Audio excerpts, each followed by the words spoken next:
Hello students.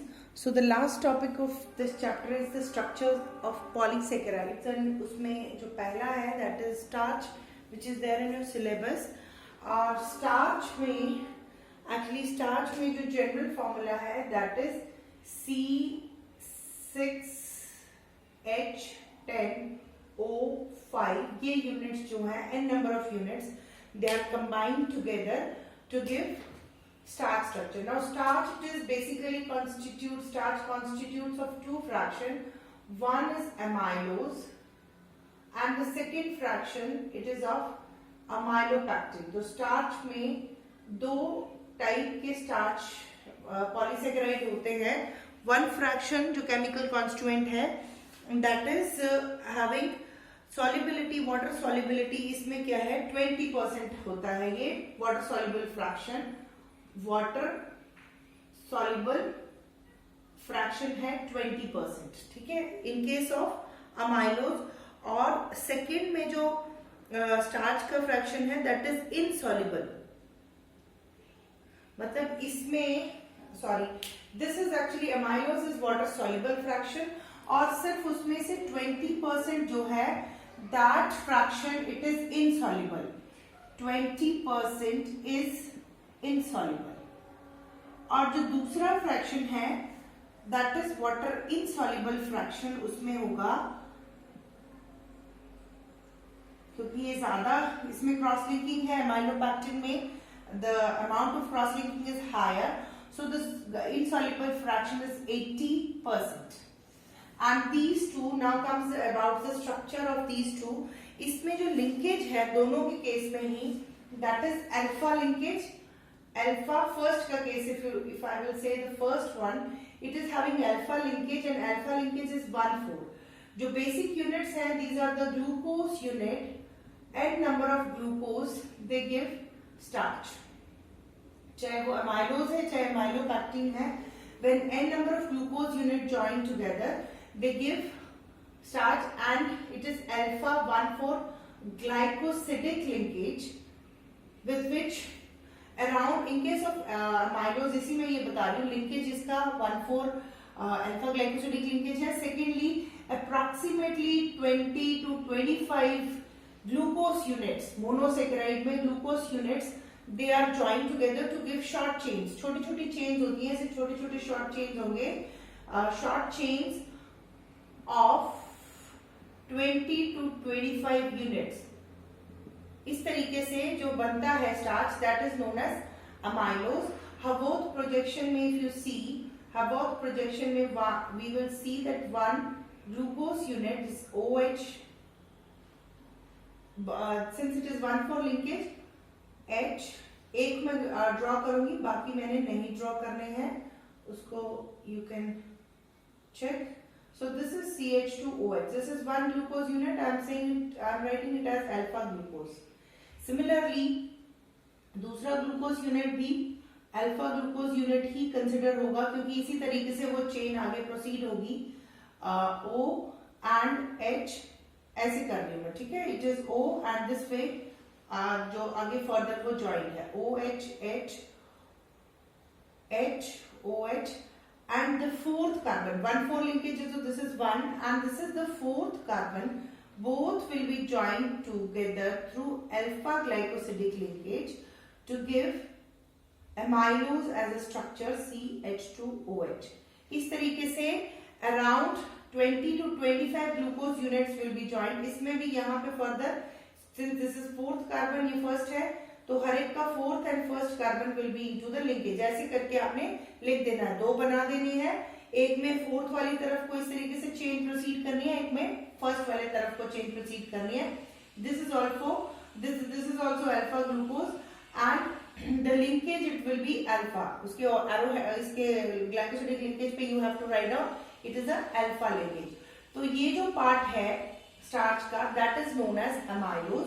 दूसरा जो part है अमाइलोपैक्टिन, उसमें क्या है कि ये जो अमाइलोज यूनिट हम 10 to 25 ग्लूकोज यूनिट है, दो टाइप की लिंकेजेस एग्जिस्ट करती हैं in case of amylopectin.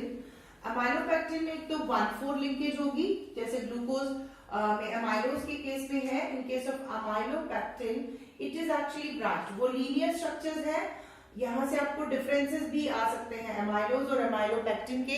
Right down the differences. तो डिफरेंसेस में you should know what are the differences between the to.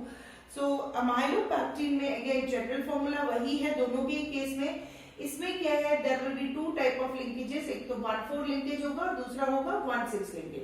कैसे से छोटे छोटे 10 to 25 चेन्स हैं, वो एक लीनियर चेन बना रहे हैं लाइक जस्ट लाइक एमाइलोज। उसके बाद बीच बीच में कहीं कहीं ब्रांचिंग है, तो ये 1,6 लिंकेज है और ये जितनी भी बाकी लिंकेजेस होंगी हर चेन पे that will be 1,4 linkage. Units वैसे ही होंगे, बीच बीच में 6 कार्बन एटम के साथ में दूसरी चेन जो है वो उसके साथ जुड़ी होगी। जैसे we will draw a structure, एक हम कंसिडर करते हैं ग्लूकोज यूनिट में that we have 1 alpha linkage, इस तरीके से अल्फा बॉन्ड है H। Rest I will not draw, उसको आपने अपने आप से ड्रॉ करना है दिस वे। एंड ये 1 कार्बन है, वी आर सेइंग दैट एक ये है glucose unit H OH H OH H, this is H and this is CH2। और इसको भी इस तरीके से आगे हमने CH2 का मतलब इस तरीके से आगे हमने चेन चला दिया। Similarly, this is H CH2OH, not necessarily इसको भी हम ऐसे आगे further branching में डालेंगे। CH2OH, it has to be OH H OH H and suppose कि यहाँ branching हो रहा है, ये इस chain पे branching है तो it has to be written O, और इधर water has been lost out तो ये क्या बचा CH2H, बाकी इस पे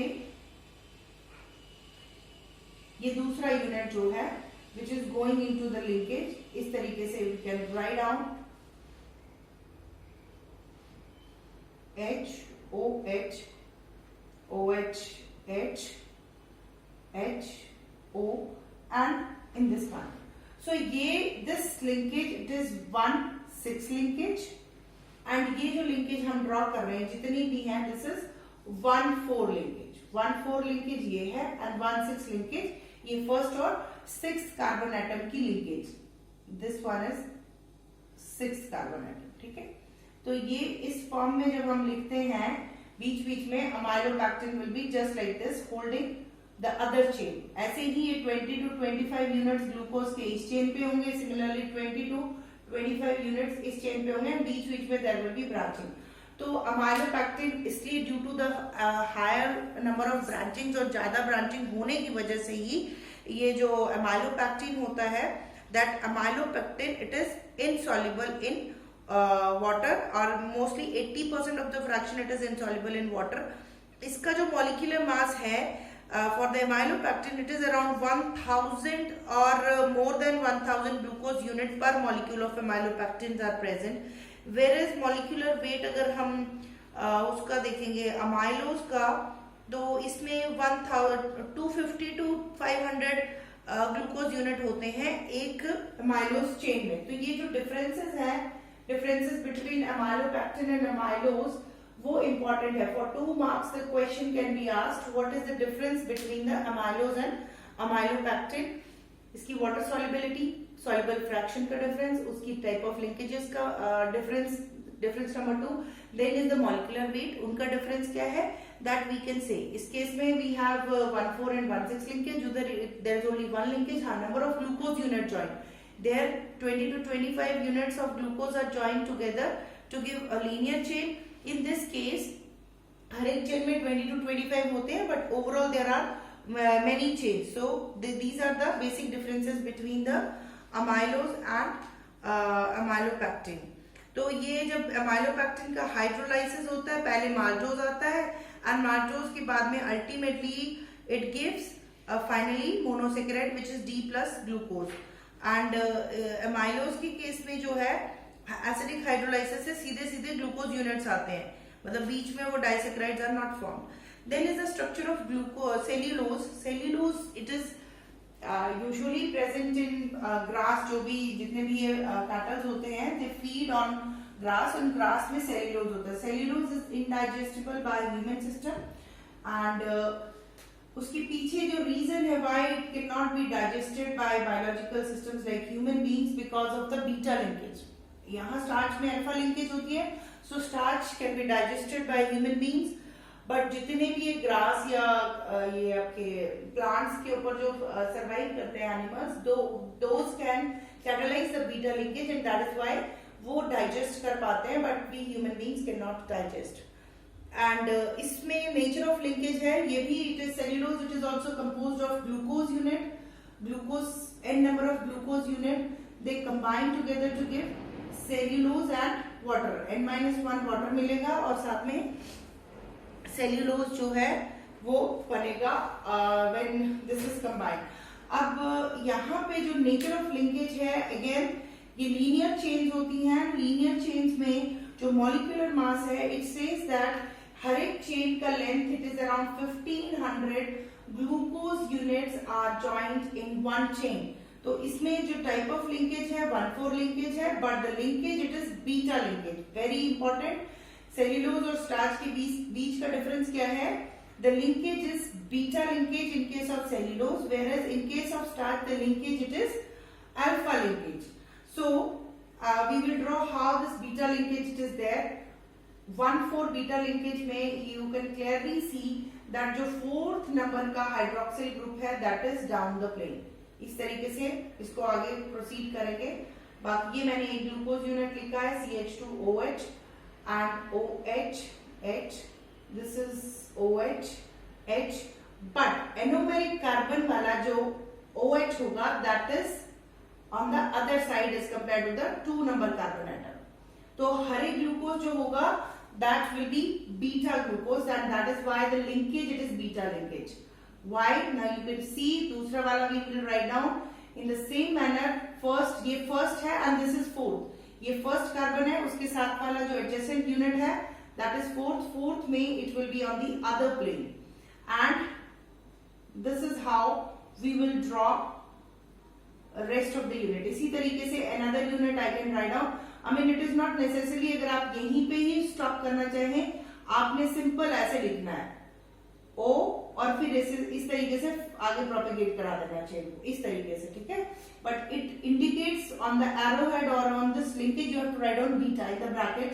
you will write down beta and then this is OH from third carbon atom, this is OH H, this is H and it is CH2OH। Now we will draw the linkages। So linkages में as I told you yesterday as well कि beta linkage it has to be written this way। So इस form में हमने एक beta bond cellulose का designate कर दिया। In the very same manner we will designate the other second वाला end on in the bracket we will write down the beta linkage. In the same manner we will be writing this way. So this is how the cellulose it is designated। The linkage it is beta glycosidic linkage present in case of cellulose। Beta glycosidic linkage is present and around one chain it constitutes of around 1500 glucose unit। molecular mass overall जो है that is 2,50,000 to 2,50,000 units to approximately 10 lakh unit। around 10 lakh units is there for this cellulose। and cellulose में जो आपको already बता दिया beta linkage it is indigestible by human beings, क्योंकि ऐसा कोई एंजाइम नहीं होता जो सेल्यूलोज को हाइड्रोलाइज करे इनटू द डी ग्लूकोज, और उसकी वजह से human beings are unable to digest. और मेन है डाइजेशन ग्लूकोज तक कहाँ होगी? जब ये लिंकेज टूटेगी। तो ऐसा हमारे पास बॉडी में कोई एंजाइम नहीं होता जो कि इस बीटा लिंकेज को मतलब ऐसा एंजाइम जो बीटा लिंकेज को हाइड्रोलाइज कर पाए। Due to that it is indigestible by human beings, but the grazing animals can digest the cellulose which is indigestible by us, जो हमने अभी बताया। और साथ में क्या है इसमें लास्ट में the last topic is it is you have to write down the differences between starch and cellulose। starch और cellulose का भी डिफरेंस आपको करना है। तो starch में first difference it is that कहाँ पहले तो इसकी अक्रेंस कहाँ है कि मोस्टली जो भी रूट्स होती हैं सीड्स होते हैं उधर स्टार्च होता है। ट्यूबर्स में जैसे पोटैटो हो गया, वीट हो गया, मेज हो गया, इन सब में स्टार्च होता है। सेल्यूलोज जो है वो वुड और ग्रास का, वुड जो भी हमारे ट्रीज हैं जितने भी लीव्स होते हैं या बार्क्स हैं, स्टेम्स हैं, उसमें in the form of fibre it is present, cotton में है, वुड में है, जूट में है, there cellulose it is present. And second difference is starch में 2 यूनिट्स होते हैं, माइलोज एमाइलोपैक्टिन होता है, जबकि cellulose it consist of only one single component with beta linkages, chains are joined together. और दोनों के दोनों फर्स्ट स्टार्च के केस में एमाइलोज एंड एमाइलोपैक्टिन के केस में अल्फा लिंकेज है, सेल्यूलोज में वी हैव बीटा लिंकेज. और ये हेलिकल, हाँ वो एक इंपॉर्टेंट चीज मैं बताना भूल गई कि स्टार्च में जब एमाइलोज यूनिट होते हैं which are 10 to 25 units are joined together, so they exist in this form, helical like structure वो उसका बनाते हैं when this amylose unit जो भी थे 20 to 25 when they are formed together in helical structure they exist, whereas cellulose में जो structure है that is in the form of ropes. Ropes आपने देखे होंगे, रोप्स में कैसे कैसे वो बिल्कुल ऐसे जुड़े होते हैं, जो भी आपने कभी रस्सियां देखनी है तो रस्सियों में वो जो लिंकेज होती है बिल्कुल जैसे एक चेन के साथ दूसरी चेन ऐसे ऐसे करके रस्सी के फॉर्म में वो एग्जिस्ट करता है cellulose. So and the last is it gives blue colour with the iodine, where तभी वो आयोडीन टाइट्रेशन में हम स्टार्च इंडिकेटर यूज करते हैं, जबकि सेल्यूलोज ऐसा कोई वो टेस्ट नहीं देता with the iodine. So this is all about the carbohydrate chapter, and then we will do the assignments.